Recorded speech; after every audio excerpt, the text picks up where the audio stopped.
我和弟弟同时挑选兽人妻子，可弟弟放着战力强悍的白狼不选，反而选择了战力孱弱且濒死的人鱼。这一瞬间，我明白弟弟也重生了。上一世，弟弟毫不犹豫地选择了白狼，可白狼十分孤傲，始终不肯屈服弟弟。而我的人鱼妻子不仅十分温柔，还治好了我残疾多年的腿。弟弟记恨我会争抢家产，设计车祸，害我致死。再次睁眼，我竟然重生到了斗兽场选妻的那天。此时，弟弟宋旭辉正站在我身旁。父亲看着我俩，严肃地说道：“旭光、旭辉，记住选定的兽人是要作为你们的妻子，切记慎重。”父亲话音落下，我便看向斗兽场里那10多个被铁链束缚住的兽人。兽人无论男女，武力值都很强大，而我宋家极重武力，还会定下男女子嗣，成年后挑选兽人为伴侣的族规。上一世，而我心生怜悯，选了最孱弱的人鱼。可我万没想到，这是一只带刺的玫瑰。它蛰伏在我身边，只是为了一击毙命，害死我。于是这一世选择的时候，我的目光从人鱼柳如烟身上划过，看向了其他待选的兽人。宋旭辉兴奋的声音在我耳边响起：“父亲，我要这条人鱼！”我惊讶看向他，以宋旭辉的倨傲和好强，必然会选择场上最强的兽人，可他竟然选了柳如烟。此时，柳如烟蜷缩在最角落，看上去十分虚弱。听闻了宋旭辉的话，父亲眉头皱成川字：“旭辉，你这不是胡闹吗？那人鱼看着就弱小，如何辅助你啊？”父亲，我就是要这条人鱼了，您且就依了我吧。宋旭辉的反应让我笃定他也重生了。我和宋旭辉是亲兄弟，我比他年长1岁。原本我是父亲最看好的继承人，可12岁那年，仇家寻仇，绑走了我和母亲，我以断了双腿的代价，才侥幸逃了出来。母亲便没有那么幸运。父亲不愿面对母亲离世的事实，责怪我没保护下母亲，且宋家最为看重子嗣武力，我成了只能坐轮椅的残废。于是我被父亲放弃，转而培养弟弟宋旭辉。这么多年过去，我已经习惯了父亲偏宠他。现今宋旭辉不过一撒娇，父亲也就只好无奈应下。宋旭辉欢天喜地地举起拍卖牌，很快工作人员上来，将柳如烟恭恭敬敬带了过来。柳如烟垂着眼眸：“小少爷，谢谢你救了我，我以后一定好好服侍你。”宋旭辉被捧得心花怒放，一把将柳如烟揽在怀里：“你以后可得好好的帮我啊！”我看着宋旭辉得意的样子，心里不由冷笑。好弟弟，这条有毒的人鱼，你就好生当成宝贝宠爱吧。我期待你知晓真相的那天。我指着斗兽场上周身充满血迹，却依然站得笔直的白狼洛林。上一世他被宋旭辉选走，现今既然无人要他，便由我来吧。我选这只白狼，狼族五感敏锐。我话音刚落，他孤傲的眸子便从场上向我扫了眼，眸里的神情是愤恨。宋旭辉听了我的选择，毫不掩饰的大笑，嘲讽道：“我的好哥哥，谁不知道狼族最是孤傲难驯？就你一个坐轮椅的残疾，如何让他服你啊？”父亲脸上也露出不赞同的神色。重来一世，冥冥之中，我感觉洛林可以改变我的境遇，我有自信能取得他的信任。父亲，你愿意再给我一次机会吗？我保证我能有办法驯服白狼。自母亲死后，我和父亲的距离便越来越远。这些年来，我在宋家受尽白眼，但我从没有抱怨，也没有向父亲示过弱。如今是第一次向父亲请求，许是心中的愧疚让父亲心念动摇。他朝我点了头，于是我买下了洛林。回到宋家的府邸后，宋旭辉晚饭也不在主宅吃，迫不及待就拉着柳如烟去了他的别院。没过一会儿，我便听到别院里传来宋旭辉的惨叫声。萧管家急得满头大汗，跑来跟父亲汇报：“老爷，不好了，不好了！旭辉少爷非要自残，把自己肚子都捅破了。”什么？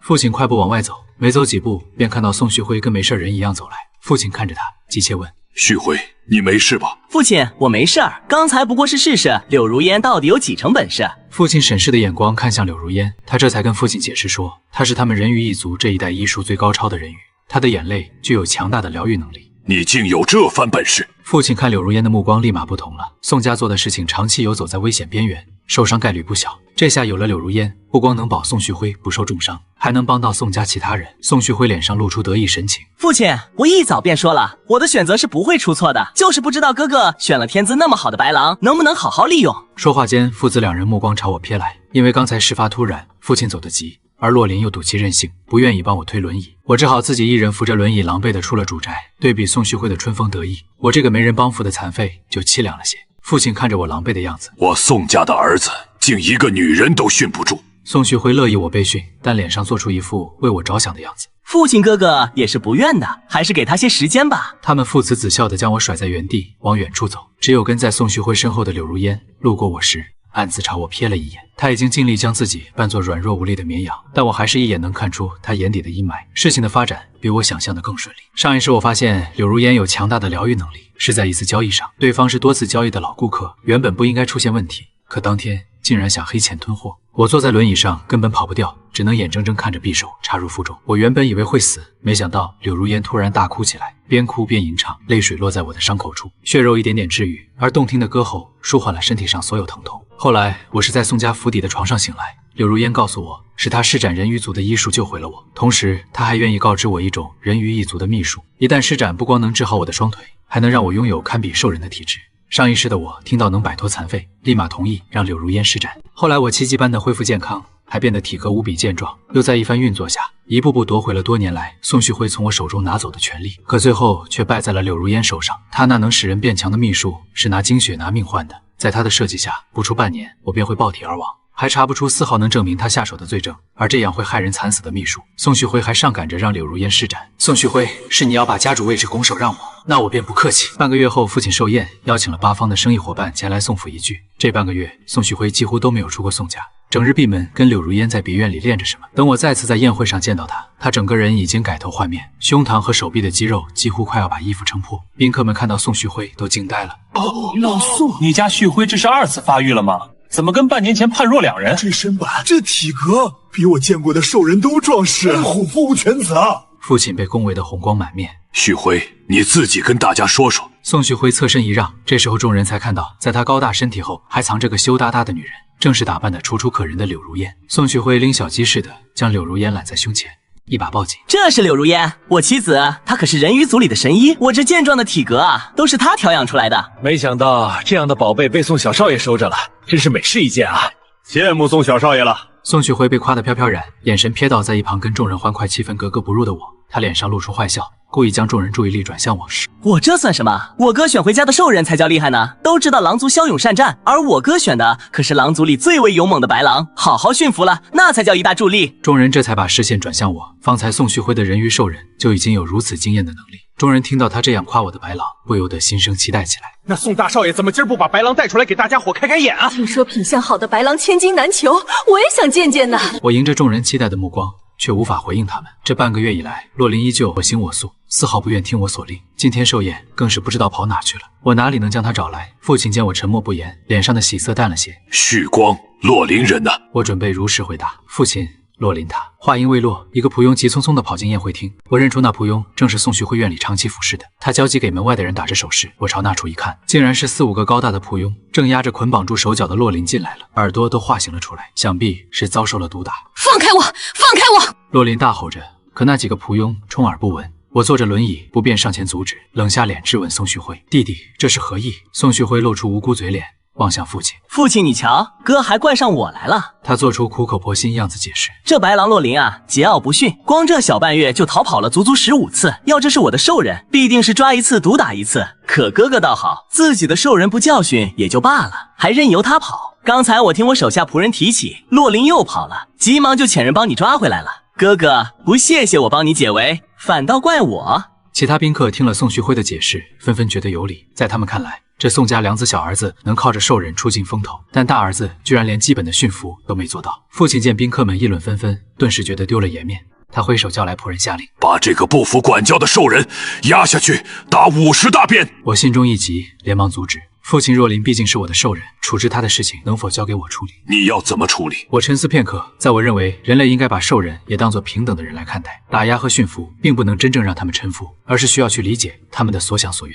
父亲彻底黑了脸，而弟弟也大笑出声，当众嘲笑我说：“哥哥这番言论也真是闻所未闻，这般同情兽人，是不是因为你本身残疾，低人一等，才有如此感悟啊？”好好的一场寿宴便这样不欢而散。事后洛林还是挨了鞭子，只不过在我的求情下少了20鞭子。白狼体格强壮，恢复能力强，但我还是拿了特制的创伤药去房间看看。推门进去，洛林正一脸郁闷地趴在床上，见是我，他不自然地把脸转了过去，傲娇道：“你怎么来了？”鞭子虽然对你伤害不大，但难免留疤。这个创伤药有去疤作用，我帮你上药吧。不用。洛林一把抢过创伤药，拍开我的手，不让我碰它。他埋着脑袋沉默了一会儿，突然开口问我：“宋大少爷。”我温柔强调道：“叫我旭光就好。”洛林嗯了声。旭光，我只是想问，你今天在宴会上说的话是真的吗？你说的人类和兽族平等的那些话。我嘴角勾起笑意，我的确是这么想的，我不会强迫你做任何不愿意的事情。洛林听完我说的话，呆愣愣的。这时候我才发觉，其实他并不像他所表现的那样桀骜不驯，他卸下戒备的时候，竟然有几分呆呆的可爱。第二天我从自己房间醒来后，第一件事情就是询问仆佣洛林今天的情况。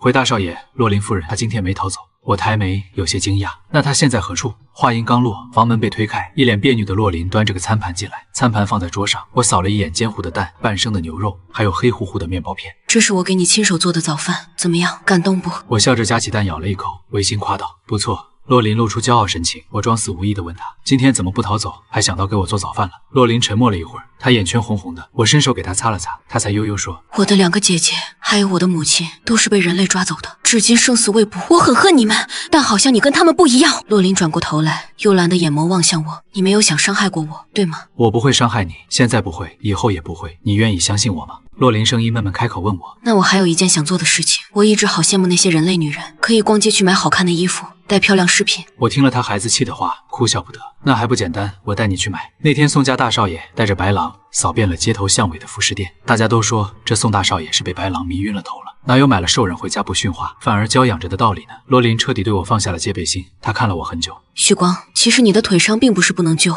我们白狼一族祖传的疗伤秘术可以帮你治好。如今我信任你，愿意帮你疗伤，你一定要替我保守秘密。我万万没想到洛琳会带给我这样的惊喜。上一世他一直和宋旭辉不和，宋旭辉生生看着有洛琳这样一个强大战力，却不能用干着急，所以见到我的柳如烟既温柔可人，又有一手妙手回春的医术，他羡恨不已，这一世才毫不犹豫抛弃洛琳，选择柳如烟。在他看来，洛琳虽然强大，但是难以驯化，我必定是会吃尽苦头。可宋旭辉怎么懂呢？兽人跟人一样，是需要将心比心，他不能让洛琳臣服，不代表我不能。于是我和洛琳开始了秘密救治。我以腿伤复发为由，闭门不出，暂停了以往在宋家需要处理的一些生意上的业务。洛琳则搬来我的房间，方便替我医治。那段时间，我的房间夜里经常传出我压抑痛苦的声音。一次，宋旭辉在白天撞见了来花园透气的我和洛琳，他居高临下看着我，没听说过男女做事，男的比女的叫的还惨的，你还是安心当个残废吧。洛琳被宋旭辉的恶言恶语激怒，险些想跟他起冲突，我急忙拉住，直到宋旭辉走远了，他还在为我愤愤不平。旭光，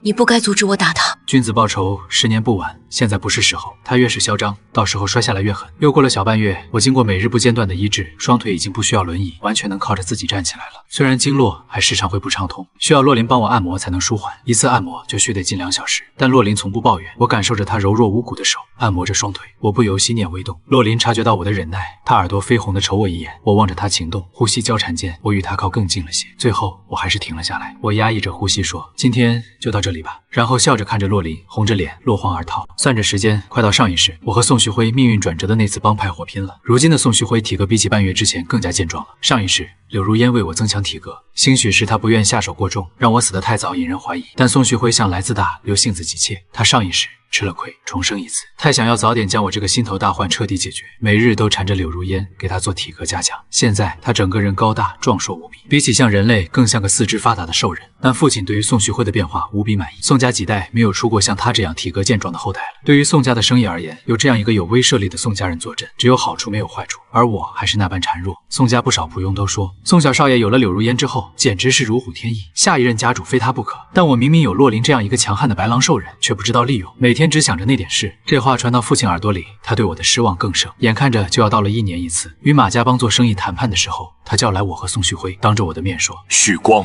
我原本以为你当初让我在斗兽场为你买下洛琳，是真的想要有所改变，可你太让我失望了。既然如此，今年和马甲帮的军火交易就交给旭辉全权负责，你也不用管这部分生意了。”父亲话一落口，宋旭辉却说：“父亲，虽说哥哥是颓废了些，但毕竟也是我宋家继承人之一。若是说替换就替换，外人看了岂不是说我们宋家不和？要不这次还是由哥哥主导交易，但我跟着一起。如今我身强体壮，有什么变故也能给哥哥个保障。”父亲听闻连连点头，笑着夸他：“旭辉啊，你是个大度有担当的孩子，知道为家族考虑。”眼神看向我的时候，脸冷下来。你听见了吗？看在你弟弟份上，我就再给你一次机会，不要又让我失望。我点头称是。我那1根筋的父亲哪里知道，宋旭辉这哪是兄友弟恭为家族着想，他分明是知道此番前去必然会发生火拼暴乱，他不想自己白白冒险，还让我平安度过。说不定这一次能一举死在这场火拼里，到时候他就能直接坐上家主之位了。交易当天，果然跟上一世一样，马家帮派来负责交易的人3句话不合，就掏出暗藏的凶器，一把刺向我们带来的人。站在前面的几个打手应声倒地。等到反应过来的时候，现场已经情血花四溅，一片混乱。宋旭辉一步步往后退，就眼睁睁看着宋家带来的人一个个倒下。我坐在轮椅上，很快就被马家帮的一个大手锁定。他一咬牙，挥着长刀就朝我攻来。宋旭辉离我不远，他眼睁睁看着那人冲向我，做了个口型。我认出他说的话：“好哥哥，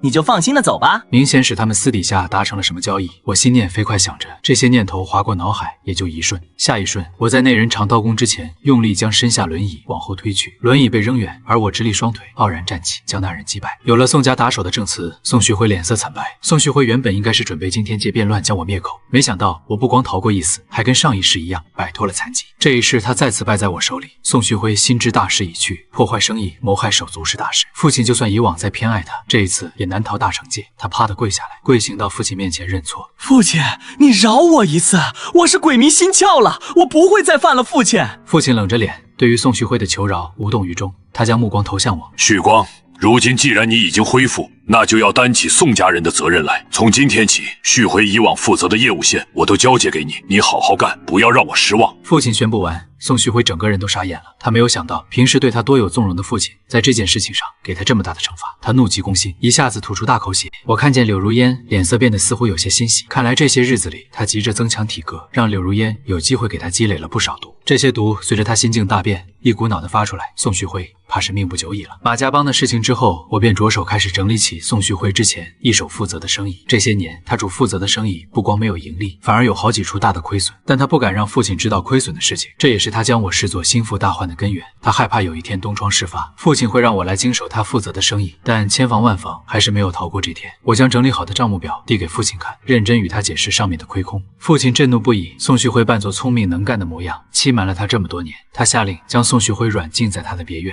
不经他允许不得随意出入。而我也趁着父亲信任我，抓紧在生意场上崭露头角。我也不忘去探病一下我的好弟弟。我去宋旭辉别院的时候，特意嘱咐了仆佣不要通报。我刚走到宋旭辉房间门口，透过虚掩的门缝，我看到宋旭辉虚弱的厉害，他看上去要死了，呼吸微弱。而柳如烟在他的床头，手上端着一碗喝干净的白瓷汤碗，兴许是见宋旭辉熟睡，而房间又一向无人，柳如烟难得露出真实一面。宋旭辉啊，宋旭辉，你不是高高在上的人类吗？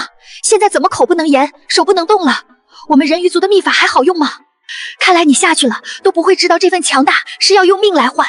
我们人鱼族为了反抗你们人类才研制了这样的药，每条人鱼都知道强大的力量背后只有死路一条，但我们前仆后继的用，就算是用了之后会痛苦的死去，也有最勇敢的雄性人鱼为了族人赴汤蹈火，而你还把它当作强身健体的东西，这就是你们人类捕杀我们的代价，你活该。原来是这样，这才是柳如烟一直恨我的理由。她不光恨我，她还恨宋家，她还恨所有不把兽人的命当命的人类。我忍不住轻推门而入，开口道：“原来你一直是这样想的。”柳如烟听到动静，回头看到是我如临大敌。宋大少爷，你听到了？我缓步靠近他。没关系的，我一直知道。柳如烟眼睛眯起，神情危险。你从什么时候看破我的？我低声笑。一开始吧。柳如烟不解地看着我，在她的观念里，我是绝对的恶人，而宋家人之所以对她好，全因为她有用。可你为什么一直没有揭发我？他问我的一瞬间，我想了很多。上一世娶柳如烟为妻，他救助我的伤，恢复我的腿，还有后来看似温馨的点滴日常相处。我想我其实并不是真的恨他，设身处地，如果有仇人伤我，家人害我族人，最后还将我掳走，一辈子为奴为婢，我会不恨吗？人类对兽人的压迫已经是数代积累的历史问题了，兽人想要的只是自由那么简单。思索间，我瞧见原本应该熟睡的宋旭辉竟然眼睫毛微动，我心下明了，他怕是早早醒了。于是我用手指了指宋旭辉的眼睫毛，柳如烟立马也注意到异常，他口型问我该怎么办。我笑着拿出早准备好的哑药。如今他虚弱的不能写字，又口不能言，日常起居又离不得人鱼照顾，同时没有父亲的命令，怕是死在别院里都出不来。宋旭辉已经彻底失去了跟我竞争的能力，而我在宋家一步步站稳脚跟。在宋旭辉死后，从父亲手里正式接过了家主的位置，将宋家的生意又推向了一个新繁荣。而自我主管宋家后，就颁布了一系列关于兽人的命令，至少在宋家能让兽人的权益得到维护。至于柳如烟，宋旭辉死后，我就随他心意让他回到人鱼族了。临走前，他似乎是感应到什么，对我说他做了一个梦，而梦里的他是我的妻子，并且最后他害死了我。我笑笑，都说是梦了，你还在意什么？但我还是要跟你道歉。他也许也觉醒了上一世的记忆，不过这都不重要了。我目送着柳如烟离开宋家走远，转过头来摸摸身旁洛林已经显孕的肚子。瞧这孩子这么小就个头大，生出来啊，一定是个大胖小子。洛林看着我，温柔笑着。那就希望他能生在一个人类和兽族能平等相处的世界里吧。